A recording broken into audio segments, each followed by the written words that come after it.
Lockdown कर रहे हैं नहीं, सबसे पहले तो आज हमारा ये जो कार्यक्रम चल रहा है विकसित भारत संकल्प यात्रा, उसी के अंतर्गत यहाँ पर ये कार्यक्रम आयोजित हुआ आर्य समाज स्कूल के ही परिसर में। और सबसे पहले तो ये हमारा दायित्व बनता है सभी जिम्मेवार शहरियों का, जिम्मेवार नागरिकों का, कि इसका लाभ हर व्यक्ति तक पहुँचे, ये सुनिश्चित कराएं। प्रशासन की ओर से हमें पूरा सहयोग उपलब्ध है। मुझे ये कहते हुए बड़ी खुशी है कि इस पूरी की पूरी कॉन्स्टिट्यूंसी में, उधमपुर, कठुआ, डोडा में और कठुआ ज़िला में भी जितनी भी मोदी जी की गाड़ी के द्वारा गारंटी की गाड़ी की जो स्कीमें आई थी, उनकी लगभग सैचुरेशन पूरी हो चुकी।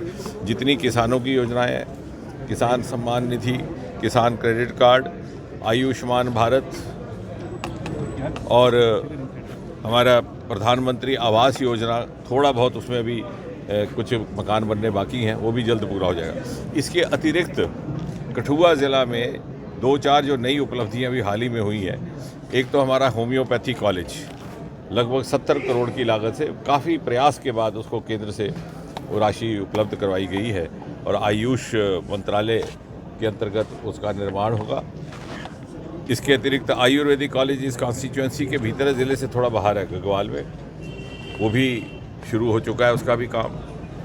और आने वाले समय में कशुरवा की एक विशेषता और भी होने वाली है कि फ़िशरीज़ का काम यहाँ पे बहुत हो रहा है, मछली पालन का, जो पहले कभी किसी ने ये प्रयोग नहीं किया था। तो मैं बधाई दूंगा अपने कार्यकर्ता साथियों को भी, प्रशासन को भी, उनके सौजन्य से।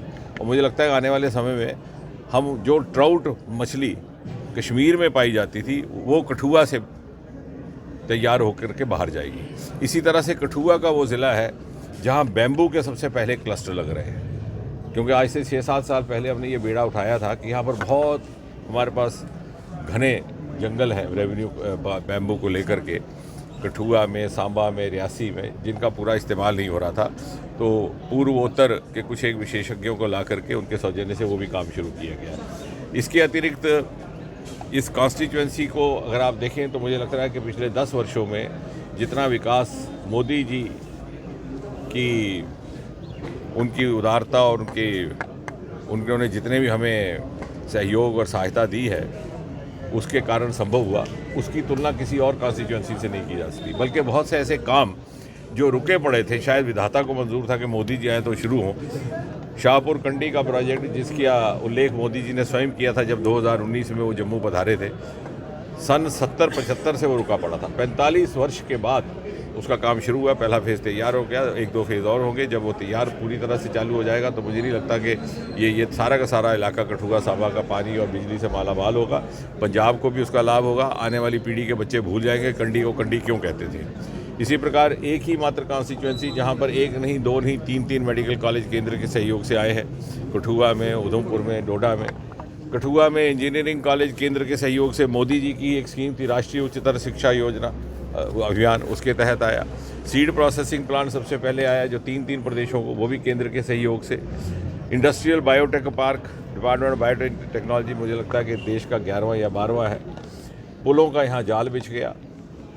PMGSY में 60-70% जो राशि जम्मू कश्मीर के लिए आ रही है, वो इस कॉन्स्टिट्यूंसी के लिए निर्धारित की जा रही है, क्योंकि यहाँ पर पहले सड़कों का तिरस्कार किया गया था और हमारा उधमपुर ज़िला पिछले 2-3 सालों से पहले 2-3 रैंक्स में आता है पूरे देश भर में। और इस तरह से मुझे लग रहा है कि आने वाले समय जो हमारा एक्सप्रेस कॉरिडोर है, बहुत जल्दी वो तैयार हो जाएगा। अगले साल 5-6 घंटे में हम यहाँ से दिल्ली पहुँच जाएंगे। और साथ ही साथ आगे जब हमारा रेल पटरी का भी काम शुरू हो रहा है और एक वंदे भारत नई आरंभ होने वाली है उधमपुर से, तो मुझे लग रहा है कि यहाँ से हम गाड़ी में, अपनी मोटर कार में या किसी भी वाहन पे सड़कों सड़क दिल्ली से यहाँ पहुँचेंगे। और अगर यहाँ फिर हमारे पास विकल्प रहेगा कि आगे हम गाड़ी में जाएं, सड़क के रास्ते जाएं या फिर वंदे भारत से जाएं, तो आने वाले समय में एक बहुत ही उज्जवल भविष्य। और स्टार्टअप्स की मूवमेंट और मुद्रा मूवमेंट और इस गाड़ी जो गारंटी की गाड़ी के माध्यम से जो स्कीमें आई हैं, इसके लिए युवाओं के लिए इतने सारे अवसर हैं कि मुझे लग रहा है कि समय आ गया हम अपने युवाओं को शिक्षित करें कि सरकारी नौकरी की मानसिकता से हट करके इन विकल्पों पर वो अपना मुकद्दर आजमाएं। इसमें और कहीं अधिक जीविका भी और कहीं अधिक सुविधा के साथ, सरलता के साथ अपनी रोजगार कमाने का एक साधन है। सर लगातार एजुकेशन का हब बनता जा रहा है। चल रही हैं सर देश भर में, लगातार एजुकेशन का हब बन रहा है कठुआ, क्या देखते हैं? ये तभी मैंने कहा कि मैं चाहूँगा कि कोई इसकी तुलना करे कि मुझे नहीं लगता कि पिछले 10 साल में, और ये सिर्फ और सिर्फ मोदी जी के कारण हुआ, क्योंकि जो पहली सरकारें थी वो तिरस्कार करती थी, वो इस क्षेत्र का की अवहेलना करती। ये शाहपुर कंडी का भी प्रोजेक्ट इसीलिए रुका रहा। सर और ये और एजुकेशन हब बन रहा है, क्यों पिछली सरकारें ऐसे इनिशिएटिव नहीं ले पाई? ये आपका कहना ठीक है। 20 किलोमीटर के रेडियस के अंदर मेडिकल कॉलेज भी है, इंजीनियरिंग कॉलेज भी है, होम्योपैथिक कॉलेज भी बनना तैयार हो गया, 70 करोड़ उसका हमें केंद्र से प्राप्त हो गया, आयुर्वेदिक कॉलेज भी है, और आने वाले समय में इसी तरह से हमारे पास यूनिवर्सिटी का कैंपस भी है। थोड़ा आगे चले जाए तो फिर दूसरी तरफ तो एम्स वगैरह भी आ जाता है। लेकिन अगर आप शहर के भीतर भी देखें तो मुझे नहीं लगता कि किसी तरह से रिक्रिएशन के तौर पर जो हमारी ड्रीमलैंड पार्क और जब जो बिरला पार्क बनी है, मुझे नहीं लगता कि जम्मू शहर में कोई इस प्रकार की पार्क है।